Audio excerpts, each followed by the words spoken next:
Halo, assalamualaikum teman-teman. Jumpa lagi dengan saya Ilham Baris. Selamat datang di channel Purnomo The Series. Gimana kabar kalian? Semoga selalu sehat dan baik-baik saja ya.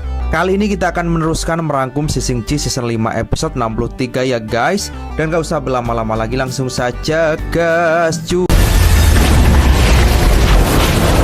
Berlanjut. Saat ini siluman Baise datang menyerang Yuan Zi Tianzun.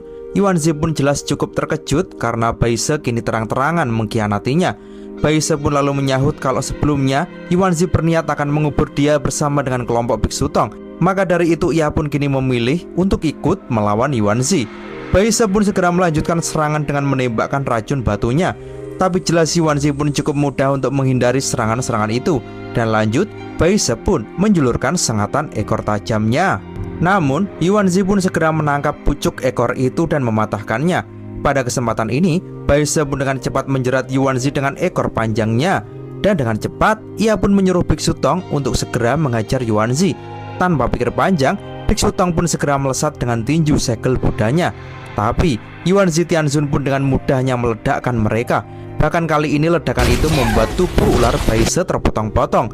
Baise pun kini sudah tak bisa apa-apa lagi dan hanya bisa pasrah. Dan benar saja, Yuan Zi pun tanpa berbelas kasih segera menghabisi Baise dengan panah putus asa merahnya. Yuan Zi pun lalu kini mulai menatap Biksu Tong, di mana kali ini hanya Biksu Tong satu-satunya yang masih tersisa. Segera Yuan Zi pun akan melancarkan tembakannya untuk menghabisi Biksu Tong. Yuan Zi pun dengan cepat menyapukan tangannya dan panah-panah itu pun segera melesat ke arah Biksu Tong dengan cepat. Tapi tiba-tiba saja panah-panah itu ternyata mengenai Bailang yang tahu-tahu dia sudah pasang badan untuk melindungi gurunya. Dan serangan kali ini ternyata benar-benar membuat Bailang terbunuh. Jelas hal itu membuat Biksu Tong sangat terpukul. Biksu Tong pun lalu teringat dengan kenangan-kenangannya bersama Bailang, di mana Bailang adalah muridnya yang sangat bersemangat dan juga sangat patuh. Bahkan mereka sudah seperti keluarga sendiri. Yuan Zi pun segera menembaki Biksu Tong dengan panah-panah merahnya. Namun kali ini Biksu Tong dengan gesitnya mampu menghindari serangan-serangan itu. Dan lanjut, Biksu Tong pun melancarkan pukulan yang sangat kuat kepada Yuan Zi. Bahkan pukulan itu membuat Yuan Zi kini terdorong mundur. Jelas saja hal itu kini membuat Yuan Zi benar-benar murka. Dia pun mulai melayang di udara. Ia lanjut merilis kekuatan panah putus asa dengan energi merah yang sangat besar. Panah-panah itu pun segera melesat dari segel-segel merah di situ. Biksu Tong pun kini hanya bisa pasrah. Namun tiba-tiba saja prajurit pasir besar Wuching pun muncul dan segera berusaha menahan semua serangan itu dengan tameng pasir raksasanya. Namun Wuching pun kini tak bisa lama-lama menahan serangan yang kuat itu dan akhirnya ia pun hancur, hanya meninggalkan topengnya yang telah pecah menjadi dua. Dan sebelum ia tewas, Wuching pun mengaku kalau ia tak pernah menyesal telah berjuang bersama dengan Biksu Tong. Dan sekali lagi, itu membuat Biksu Tong sangat terpukul. Bayang-bayang kenangannya bersama Wuching pun muncul, membuat Biksu Tong pun kini semakin sedih. Saat ini, Biksu Tong benar-benar diuji mental. Ia melihat dengan mata kepalanya sendiri bagaimana murid-muridnya satu persatu dihabisi. Yuan Zi Tianzun pun di situ merasa sangat senang dengan kepedihan yang dirasakan oleh Biksu Tong saat ini. Dia pun mengaku kalau memang kali ini ia akan membunuh Biksu Tong dengan cara yang sangat kejam. Sementara itu, Biksu Tong pun mencoba dengan keras untuk bangkit, namun tubuhnya kini benar-benar sudah tak mampu lagi. Yuan Zi pun dengan kekuatan besarnya segera melesat memukul Biksu Tong hingga terlempar dengan keras. Dan lanjut, Yuan Zi pun mengeluarkan duri besarnya yang langsung menembus tubuh Biksu Tong. Sementara itu terlihat di tubuh Wukong kini mulai muncul pergerakan, di mana saat ini di dalam dimensi jiwanya dia masih berseteru dengan jiwa gelapnya.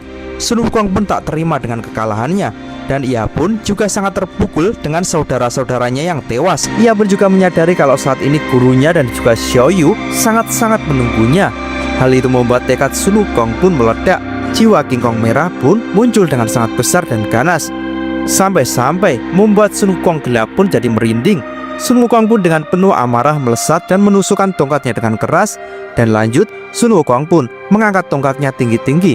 Tongkat ruyinya pun membesar dan segera tongkat itu meluncur deras ke tubuh Sun Wukong jahat. Dan pukulan Wukong benar-benar sangat kuat, membuat Sun Wukong jahat pun sampai terbenam. Dengan penuh amarah, Sun Wukong mengatakan bahwa Sun Wukong hanya ada satu, dan Yuan Zi Tianzun tak akan pernah bisa menjebaknya. Seketika, dimensi itu mulai retak, yang akhirnya Sun Wukong pun kini mulai sadar. Sun Wukong pun segera bergegas berlari dan menangkap Biksu Tong yang tubuhnya terjun dari atas. Sambil meletakkan tubuh gurunya yang kini telah terluka parah, Sun Wukong pun mengatakan kalau ini adalah gilirannya. Sun Wukong pun dengan menatap dingin kepada Yuanzi mengatakan kalau ia akan membuat Yuanzi membayar atas kematian saudara-saudaranya. Yuanzi pun dengan santai menyahut kalau barusan ia hanya tak sengaja telah menginjak beberapa semut kecil. Jelas itu membuat Sun Wukong jadi marah dan duel pun pecah. Mereka pun kini saling adu kekuatan. Yuanzi pun juga tak mau main-main. Ia pun segera merilis panah-panah putus asa dengan kekuatan besar yang langsung menghujam Wukong. Sampai-sampai panah-panah itu membungkus tubuh Sun Wukong seperti rambutan. Namun Wukong tak menyerah. Ia pun segera meledakkan duri-duri itu dengan tubuh King Kong abadi besarnya. Dan mereka pun lanjut adu pukul. Yuanzi pun tambah marah. Ia pun lalu merilis tembakan penghancuran. Menghadapi hal itu, Sun Wukong pun segera mengeluarkan jurus gelombang Sonic Crush Super. Gelombang Sonic yang kuat pun segera menekan dan akhirnya mampu mengalahkan tembakan energi dari Yuanzi. Bahkan Yuanzi pun sampai menutup telinganya kuat-kuat akibat serangan Wukong ini. Di situ Wukong pun segera memanfaatkan kesempatan itu dengan memukul Yuanzi dengan keras, disusul dengan pukulan tinju roh King Kong raksasa yang segera menggebrak Yuanzi dengan sangat keras. Sementara itu, kini tampak tubuh Biksu Tong pun sudah sangat lemas. Ia pun melihat api abadi mulai semakin membesar dan ia pun segera menyapanya dengan mengatakan kalau mereka kini bertemu kembali. Biksu Tong pun kini juga hanya bisa melihat murid-muridnya yang kini telah tewas. Hingga akhirnya ia pun sudah tak kuat lagi dan akhirnya Biksu Tong pun meninggoy. Tubuh Biksu Tong pun mulai memudar menjadi serpihan-serpihan emas bersama dengan murid-muridnya. Lalu serpihan-serpihan itu pun mulai melayang dan terbang menyatu dengan api abadi. Sun Wukong pun kini hanya bisa melihat saudara-saudaranya benar-benar telah pergi meninggalkannya. Sementara itu, Yuanzi Tianzun pun benar-benar sudah sangat murka. Ia pun dengan kekuatannya mengolah pecahan-pecahan batu menjadi bola api yang membara. Lalu ia pun segera menembakkannya kepada Wukong. Sun Wukong pun segera bersiap dan berusaha sekuat tenaga menepisnya. Namun kini terlihat Yuanzi Tianzun pun memberikan serangan lanjutan dengan bola api yang sangat besar seperti matahari api. Sun Wukong pun mau tak mau juga segera berusaha menahannya. Namun saat Sun Wukong menahannya, tiba-tiba Yuanzi pun meledakkan bola itu dengan keras, membuat Sun Wukong pun terlempar sangat jauh. Dan tak berhenti di situ, Yuanzi pun dengan cepat segera melesat untuk menghantam Sun Wukong. Dan mereka pun kini lanjut baku hantam dengan sengit. Scene lalu beralih kepada Ao Sui yang saat ini sedang dipukuli habis-habisan oleh Jenderal Utara. Jenderal Utara pun dengan penuh semangat melancarkan pukulan dan tendangan kepada Ao Sui. Namun tampaknya Ao Sui benar-benar tak bisa berkutik. Hingga akhirnya Jenderal Utara pun benar-benar menekan Ao Sui. Namun di saat ia melesakkan pukulan terakhirnya untuk menghabisi Ao Sui, tiba-tiba saja ia menghentikannya. Jenderal Utara pun menilai kalau pertarungan ini sia-sia karena Ao Sui sebagai Raja Naga ternyata sama sekali tak bisa mengimbanginya. Jenderal Utara pun mengaku kalau jiwa naga Ao Sui mengingatkannya pada seseorang di zaman dahulu. Namun kekuatan Ao Sui ini sangat jauh lebih lemah dari orang itu, di mana orang itu adalah kakek naga Gulong yang pada zaman dahulu telah membuat Jenderal Utara mengalami kegagalan yang memalukan.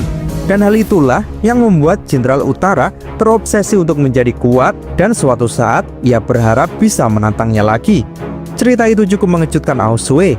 Namun, diam-diam Ao Sui pun mencoba kabur dari Jenderal Utara. Tapi Jenderal Utara pun segera menyadarinya dan segera menangkap dan memukul Ao Sui dengan keras. Di situ ia mengatakan, karena naga Gulong sudah tak ada, maka dia akan membunuh Ao Sui saja. Sehingga mungkin itu membuat naga Gulong nanti turun untuk menemuinya. Segera, Jenderal Utara pun mulai merilis jurus andalannya, yaitu segel langit ajaib. Seketika dari atas muncul segel besar yang meluncur deras untuk mengencet Ao Sui. Ao Sui pun mau tak mau harus menahan serangan itu agar tak mati. Namun Jenderal Utara pun kini terus menambah dan menumpuk segel itu untuk membunuh Ao Sui. Tekanan itu benar-benar sangat kuat dan jelas membuat Ao Sui sudah tak kuat lagi. Dan saat benar-benar kritis, tiba-tiba saja kekuatan naga emas Ao Sui pun muncul. Amarah Ao Sui pun meledak dan segera ia pun berubah menjadi jiwa naga emas yang segera meluncur deras ke atas, menghancurkan tumpukan segel-segel langit ajaib satu persatu. Naga itu pun lalu melayang dan berkelok-kelok. Melihat hal itu, Jenderal Utara pun sangat terkejut dan sekaligus senang karena memang kekuatan seperti itu yang ditunggunya. Jenderal Utara pun kini segera menjajal kekuatan naga emas. Ia pun mulai melesakkan kekuatannya. Namun naga emas pun segera meluncur deras dan menembus kekuatan Jenderal Utara dengan mudah. Dan mereka pun saling bertabrakan. Namun tampaknya kekuatan naga emas jauh lebih kuat dan mendorong Jenderal Utara dengan kuat hingga ia pun terlempar dengan keras. Hal itu tampaknya membuat tubuhnya menjadi penuh luka. Namun ia pun tak menyerah dan bangkit. Segera ia pun melancarkan kekuatan terkuatnya, yaitu formasi pemintalan 10 arah. Ketika kini muncul perisai besar yang mengurung Aosue. Di dalam situ, Jenderal Utara pun benar-benar akan menghabisi Aosue. Dengan kekuatannya, perisai itu mengeluarkan segel-segel persegi yang bertubi-tubi menghujani Aosue. Aosue pun segera berusaha untuk menghindarinya. Namun, saking rapatnya tembakan-tembakan itu membuat Aosue pun sempat terkena. Segel itu pun berputar dengan cepat dan terus menekan Aosue. Dengan pedang naganya, Aosue pun berusaha keras menahannya. Namun tekanan itu sangatlah kuat dan terus menekan Aosue. Di saat kritis seperti ini, tiba-tiba saja kini muncul tangan naga emas dari lengannya yang telah terpotong. Segera kekuatan Aosue pun meningkat drastis. Ia pun dengan cepat melesat maju dan mampu menebas Jenderal Utara, membuat perisai Jenderal Utara pun kini menghilang dan tubuhnya pun kini tumbang. Namun setelah pertempuran itu, tubuh Aosue pun memudar menjadi debu emas dan menghilang menyatu dengan api abadi seperti Biksu Tong dan yang lainnya. Sementara itu, kini Sun Wukong tampak sangat kelelahan. Namun di situ ia pun teringat dengan perkataan Zhu Guanyin bahwa jika Sun Wukong ditakdirkan dengan tubuh barunya, maka Sun Wukong akan mendapatkan kekuatan dari batu roh yang kini menjadi tubuhnya. Dan kini terlihat gelombang cahaya ungu yang memancar dari lehernya. Melihat hal itu, Yuan Zi pun menilai kalau memang ada kekuatan lain di dalam tubuh Sun Wukong, namun Sun Wukong tak tahu cara mengendalikannya. Tapi Sun Wukong pun menyahut kalau memang kekuatan itu memang masih sengaja ia sembunyikan. Yuan Zi pun sangat kaget mendengarnya. Ia pun segera meledakkan kekuatannya. Begitu juga dengan Sun Wukong, dan pertarungan dengan kekuatan besar pun kini baru saja dimulai. Dan cerita pun bersambung. Oke teman-teman, terima kasih sudah nyimak alur cerita kali ini sampai habis. Semoga kalian terhibur. Jangan lupa terus dukung channel ini agar terus berkembang ya. Dan sampai jumpa di episode selanjutnya. Assalamualaikum warahmatullahi wabarakatuh.